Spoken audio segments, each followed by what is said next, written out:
नमस्कार, आप देख रहे हैं न्यूज़ 24। मैं आपके साथ पूजा राठौर शर्मा। और चलिए बड़ी खबर के साथ बुलेटिन की शुरुआत कर रहे हैं। राहुल गांधी का ईडी को लेकर बड़ा बयान सामने आया है। बड़ा दावा कर रहे हैं राहुल गांधी, मेरे यहां छापेमारी कर सकती है ईडी। ये कहा है राहुल गांधी ने। बकायदा एक्स प्लेटफॉर्म पर उन्होंने ट्वीट किया और लिखा कि ईडी को चक्रव्यूह वाला भाषण पसंद नहीं आया, मैं ईडी के स्वागत के लिए तैयार हूं। ये देखिए उनके द्वारा जो ट्वीट किया गया वो तस्वीरें हम आपको दिखा रहे हैं कि किस तरह से राहुल गांधी लिख रहे हैं कि 2 in 1 डिडंट लाइक माय चक्रव्यूह स्पीच। तो देखिए अब आपको वो ट्वीट दिखाने जा रहे हैं फुल स्क्रीन पर कि क्या कुछ कह रहे हैं राहुल गांधी, जो संदेह वो जता रहे हैं।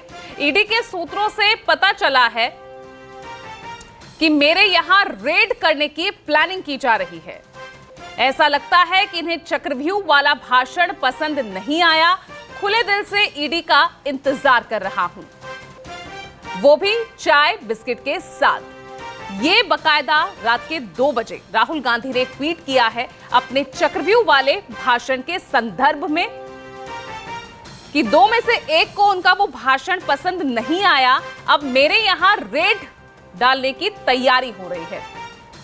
तो ये यहां पर संकेत देने की कोशिश की है और ये भी लिखा साथ ही राहुल गांधी ने कि मैं ईडी के स्वागत के लिए तैयार हूं, चाय बिस्किट मेरी तरफ से।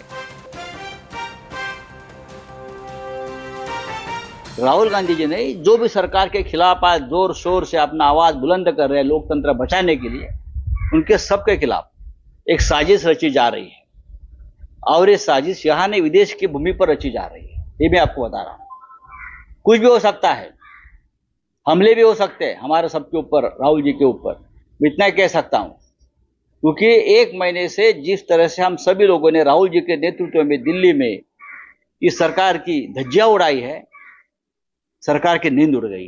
यही है, जब जब सरकार डरती है ईडी, आईटी और सीबीआई को आगे करती है।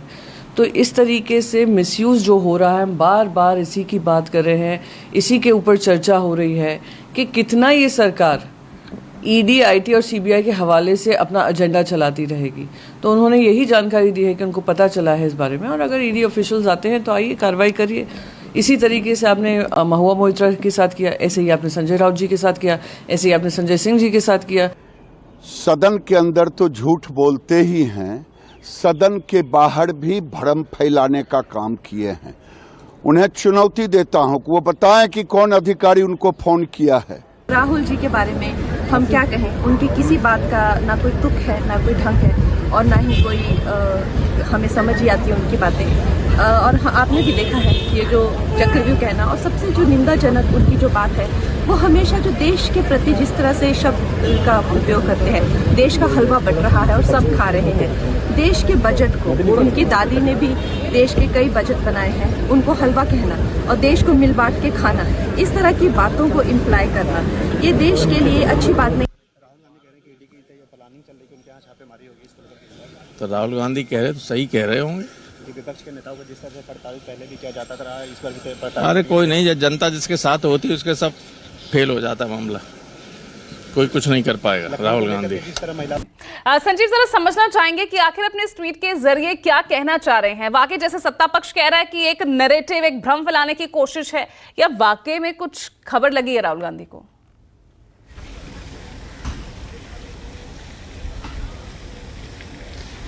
देखिए, जिन परिस्थितियों में, जिन हालात में इस ट्वीट को लिखा गया है राहुल गांधी के द्वारा, वो इस बात की ओर इशारा करते हैं कि कहीं ना कहीं कोई अर्जेंसी थी, कोई इमरजेंट सिचुएशन था जिसमें ये ट्वीट लिखा गया। रात के 1:52 पर राहुल गांधी ने, जो कि इस वक्त आप जानती हैं केरल के वायनाड में है, जहां एक भयंकर आपदा आई हुई है, और चूंकि वो वहां के पूर्व सांसद हैं, वो अपनी बहन और वहां की भावी उम्मीदवार प्रियंका गांधी, कांग्रेस की महासचिव, उनके साथ वहां के दौरे पर हैं। और उस वक्त ऐसा ट्वीट किया जाना यह अपने आप में बताता है कि दरअसल कोई एक्शन की तैयारी एनफोर्समेंट डायरेक्टरेट के द्वारा हो रही थी, जिसको प्रीएम्प्ट करने की कोशिश की है राहुल गांधी ने। राहुल गांधी का ये स्टाइल आपको याद दिलाएगा अरविंद केजरीवाल का स्टाइल, जिसके लिए वो काफ़ी फेमस हो गए थे। वो हर बार कह देते थे कि उनकी आज गिरफ्तारी होने वाली है, और कहीं ना कहीं वो बैकफुट पर ले लेते थे उन एजेंसीज को जो उन्हें गिरफ्तार करना चाहती थी। हालांकि बाद में उनको गिरफ्तार फाइनली कर ही लिया गया। लेकिन इस मामले में आप जानती हैं कि ईडी एक ऐसी संस्था है जो कि कई बार राजनीति के दायरे में रही है और विपक्ष हमेशा से आरोप लगाता रहा है कि सीबीआई और ईडी दरअसल बीजेपी के एलाई हैं, वो उनके सहयोगी हैं।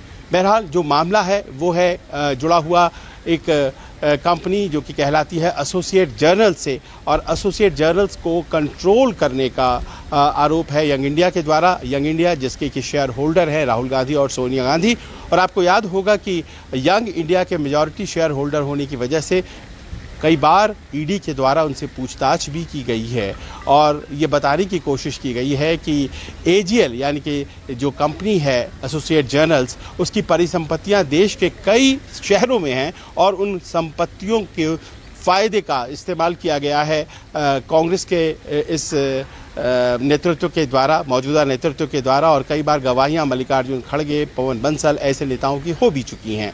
बहरहाल केस जो है वो इस वक्त ठंडे बस्ते में है। ऐसे में जबकि राजनीतिक कद राहुल गांधी का बढ़ गया है तो क्या एक बार फिर से वो केस शुरू होने वाला है? क्या कोई ऐसी जानकारी राहुल गांधी को हो गई थी? और यही सवाल भारतीय जनता पार्टी के कई नेता कर रहे हैं कि आखिर वो बताएं कि ईडी में उनके कौन हैं जो उन्हें इस तरह की सूचना दे रहे हैं, जो जानकारी उन्हें दे रहे हैं। लेकिन राहुल गांधी आज की तारीख में जिस स्टैचर को एंजॉय कर रहे हैं, आप जानती हैं पूजा, चुनाव के बाद काफ़ी बढ़िया उनका एक नेतृत्व उभर कर सामने आया है। तो मैं पा रहा हूं यहाँ संसद में इस वक्त तमाम विपक्षी दलों के नेता राहुल गांधी के समर्थन में, सिर्फ कांग्रेस के नहीं तमाम विपक्षी दलों के नेता सामने आ रहे हैं और वो ये बात कह रहे हैं कि दरअसल ये सरकार का एक पैनिक रिएक्शन है, क्योंकि आने वाले 3 जो उपचुनाव हैं वो बड़े महत्वपूर्ण हैं और राहुल गांधी जिस विद्युत गति से सरकार को घेरते चले जा रहे हैं, जनवादी मुद्दों को लेकर के सरकार को बैकफुट पर डालते चले जा रहे हैं, तो उनके खिलाफ ये बदले की कार्रवाई हो सकती है। वो बार बार कहते हैं कि जब भी सरकार डरती है सीबीआई ईडी को आगे करती है। पूजा बिल्कुल, तो यहाँ पर अपने चक्रव्यूह वाले भाषण का भी जिक्र करते हैं और ईडी की कार्रवाई उनके खिलाफ हो सकती है। एक और यहाँ पर दांव चलते हुए राहुल गांधी नजर आ रहे हैं। बहुत बहुत शुक्रिया आपका संजीव इस तमाम जानकारी के लिए।